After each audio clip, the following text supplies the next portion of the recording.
Hi guys, welcome back to the channel and another driving video in Silvia again, my Mark 2 Cav. I just driving home from work. I've just been having a tinker with my Astra Twintop. If you've been watching the previous videos, you'll know that I've been having some issues with the fancy electric roof, which is a bit of a pain in the butt, to be fair. I've had a few issues with it since I've had it. I've already had to repair 4 wires which were all split and were kind of hot wiring and sparking between each other, causing all sorts of problems. And I've replaced 4 little sections of wire which were split, and yeah, I've just had these intermittent faults where the roof had worked fine for weeks, work absolutely fine, and then it had just suddenly stopped working again. Been a couple of times it's faltered when I've been trying to put the roof down, and there's been a few times when I've had the roof down and then I've come to put it up and it's not wanted to go back up. But I've always, up until this point, managed to fiddle it a little bit and managed to get the roof to shut. But this time round, the roof just doesn't want to play a game, and I just can't get it to shut. So again, if you've watched previous videos, you'll know that the car is currently sat at work. Luckily, because I work at a car dealership, we've got this big inside area, and basically we call it the hangar, and it's where we put the cars when they're valeted and clean, ready to be collected by people who bought them. So luckily I've managed to keep it in there for the last nearly a week. It was Thursday last week and it's now Tuesday, so a good few days it's been in there.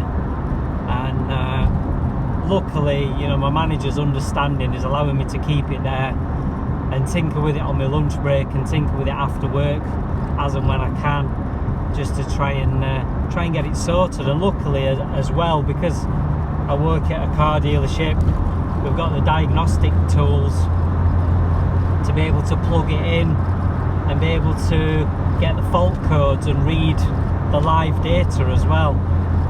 And the live data's pointing to a couple of things. The main thing it's pointing towards is the boot latch mechanism.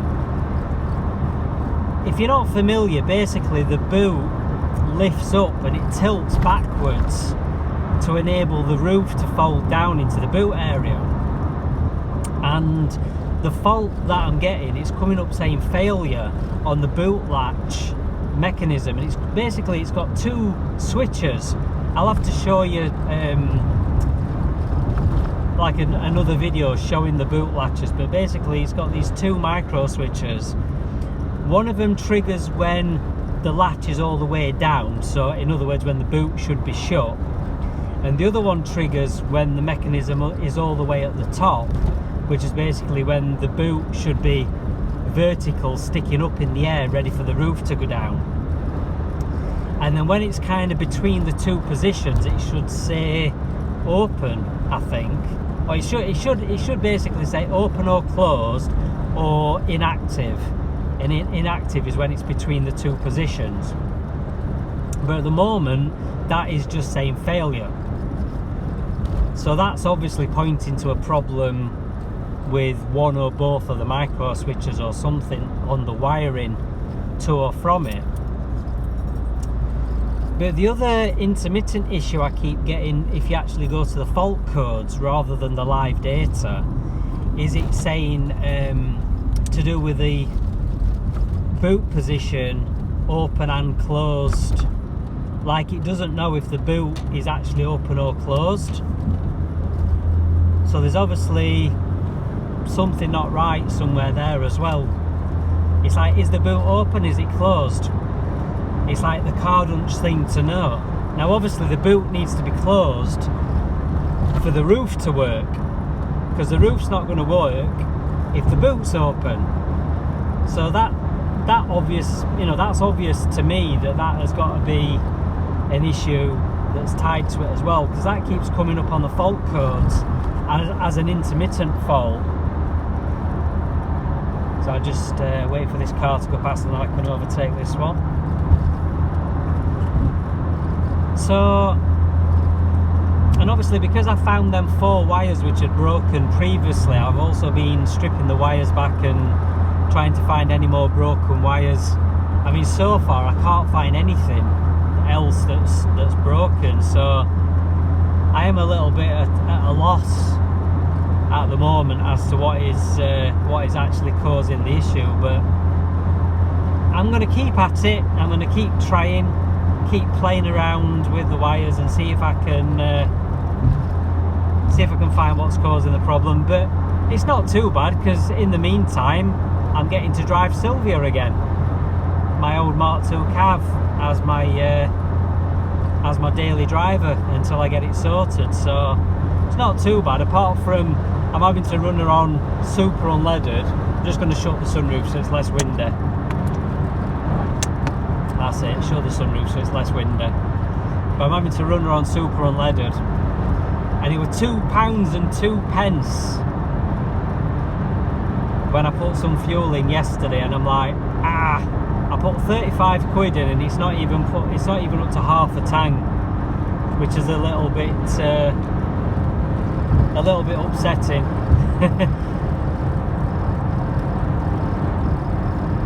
But anyway, you guys get to see me driving Silvia a bit more, and I know some of you have been missing me driving Silvia and missing me driving Owen, so it's nice that you're getting to see me driving my old school car again. Right, let's go overtake some of these. Oh, look at old Ferrari. Oh, I've got a bit of vibration at this speed. Look at old Ferrari there. I've seen that Ferrari round here before. I'm actually going to pull in behind it, or shall I? No, I've got a car up my arse now, but that's a cool old Ferrari. Just angle the camera a little bit. Yeah, I've actually seen that Ferrari before. I've actually seen that before. I actually got that on camera once before, and somebody said, what's the Fiat? Oh no, they didn't say Fiat, they said Peugeot. They said, is that a Peugeot? And I'm like, what, you mean the Ferrari? It's funny actually, because I've got a model of that exact car on my mantelpiece above my fire in my living room. One of the 1/18 scale Bieber Argos. So it's really cool to see that. It is. Of course, I'm saying that I can't remember what model it is. Is it a 456 Maranello? Or am I gonna? No, it's not one of them, is it? I should know, because I say I've got the model on my window, not my windowsill, on me. Oh, you can tell I'm tired because I just can't speak.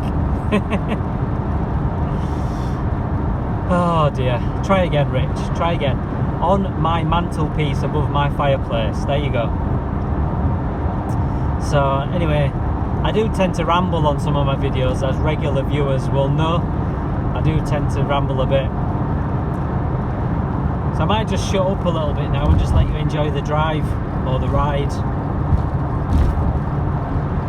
Coming off of this next junction, I don't know what this Seat's doing in this lane, in the middle lane, well, second lane. I don't really want to undertake them, but I am coming off of the next junction anyway.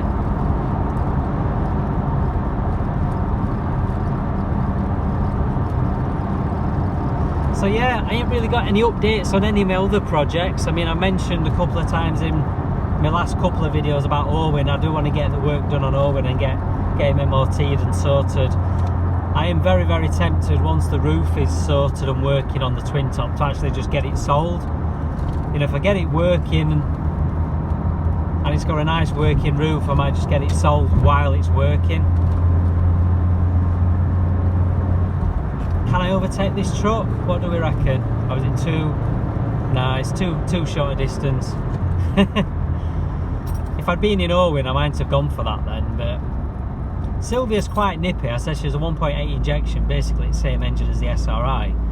But Owen, you can definitely tell Owen's faster with the 2 litre 130 engine. You won't think there'd be that much difference between the 2 litre 130 and the 1.8 injection, but it's surprising. It's surprising. It does definitely have that little bit of extra get up and go for overtaking in that kind of situation.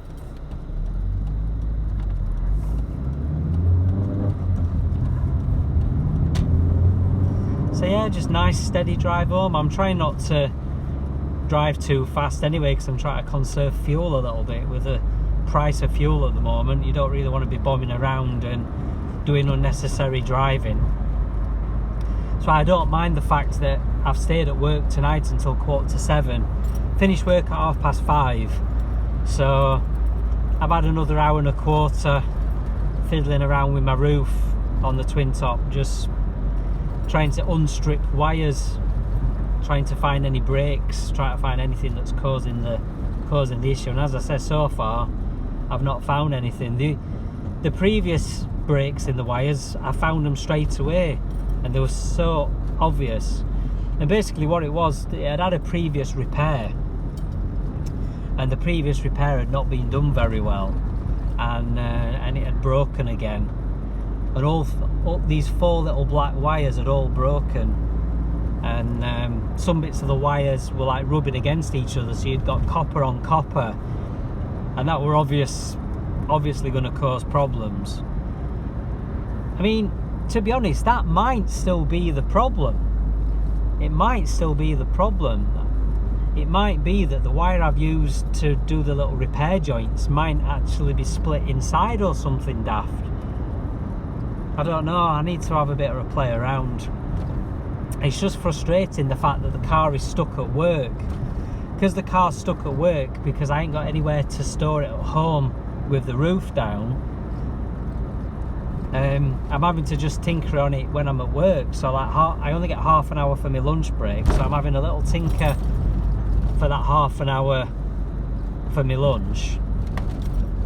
And then usually at night I finish work and go straight to my girlfriend's, because we've always got plans and things to do. Like tomorrow, I'm doing things after work tomorrow. We were supposed to be going to the cinema tonight, but she's not been feeling very well, so she said that she was just going to have a bath and get to bed early and just chill out and relax. So rather than us meeting up together, I've stopped at work to have another play with the Astra for a bit. But yeah, it's just frustrating, because obviously, like I say, if the car was at my house and it was in the garage and I could tinker with it to my heart's content, it wouldn't be a problem. But then again, I ain't got diagnostics tools at home, so whereas I do at work, so it's probably better that I'm doing it at work. But anyway, I'm talking that much, my mouth's going dry, and I'm losing my voice a little bit, so I'm going to shut up now, and I'm just going to drive this little last bit up home, and yeah, I shall catch you next time, guys. As always, thanks a lot for watching.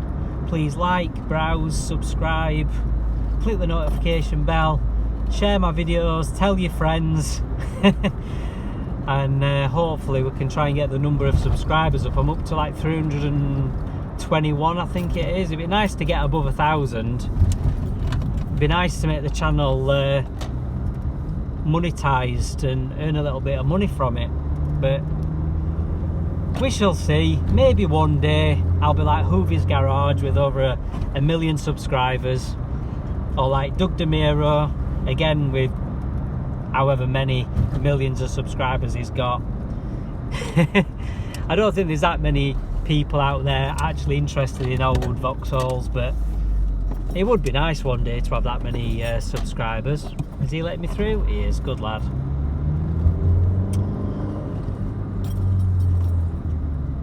He actually realised that it's my right of way, and he actually stopped to let me through, which is quite nice. A lot of people don't bother doing that. Anyway guys, I'm going to say again, thanks a lot, and I'll see you next time. Bye.